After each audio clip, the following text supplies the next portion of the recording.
continuance of playing on the train tracks, page 68, starting from the third paragraph. It's just the way he's been acting lately, Lavira said. Lately? I answered questioningly, with my elbows lifted. Do you remember that thing in the beginning of school, the school year with Mr. Rice? Are you going to try telling me that you think he had nothing to do with that? This isn't jealousy. No, you guys are all alike, she said. As soon as one of you get in trouble, the rest of you point the finger. You're all bad. I guess you're right, Paris said. Well, we'll all we'll all have our turn soon enough. So what's that supposed to mean? Rivera asked. Friday night, the three of us were up at the high top. Yvonne was playing pool with three other guys. I didn't exactly know who they were. Lavira was in the ladies' room at the time, while Stacy and I stood at the dance floor, smoking cigarettes, watching the crowd. After a few minutes had gone by, I went to the DJ's booth to request a few songs before 3110 came out. In less than a moment or two, the crowd began to disappear.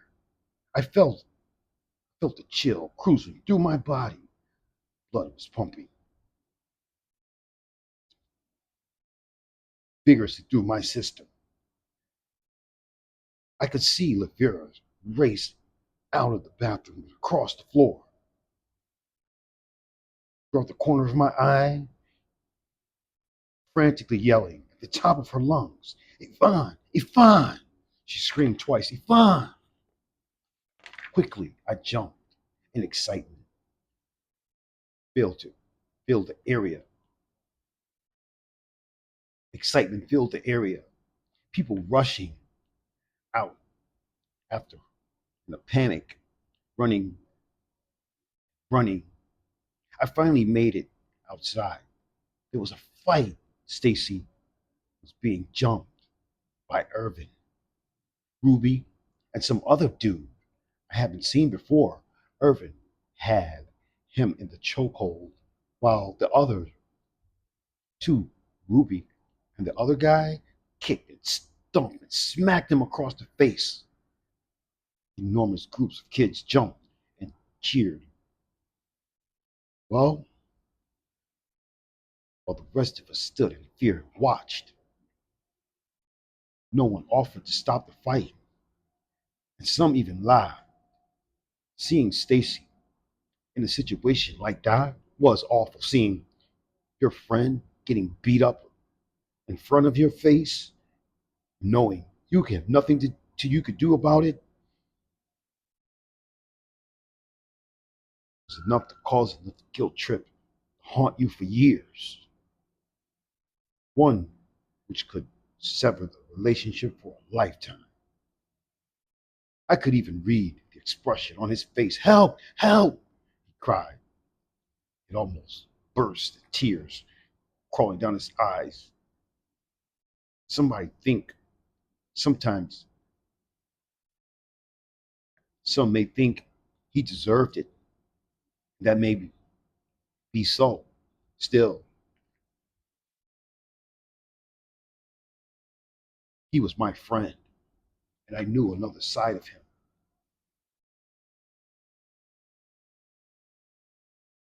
It is true what Lavira said on the phone that night when we were talking. If Ruby or Irvin were losing, they'd be cheering too. That is when I noticed black handgun lying on the ground between Lavira's feet. Yeah, lying on the floor right there in the middle of the crowd. And Lavira was yelling, screaming amongst the kids. So I kicked the gun to Stacy with my foot, then looked him in the eye for like 8 seconds. Out of nowhere, split moment. It was like that. Everything stopped. I must have blacked out or something because the next thing you knew, I heard I heard it. What? What?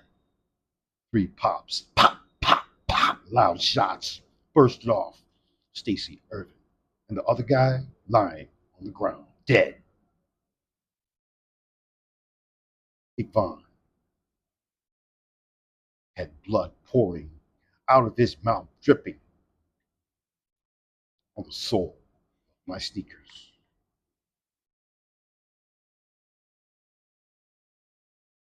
Of course, by now, everyone had left the parking lot. Not a soul in sight. But the three lying on the ground, three bodies lying there, wherever they were, he hadn't known, had nowhere to know where they went. I looked around and yelled, Ifan, Ifan, nothing. Then I yelled even louder, Levira, Levira, still not a response.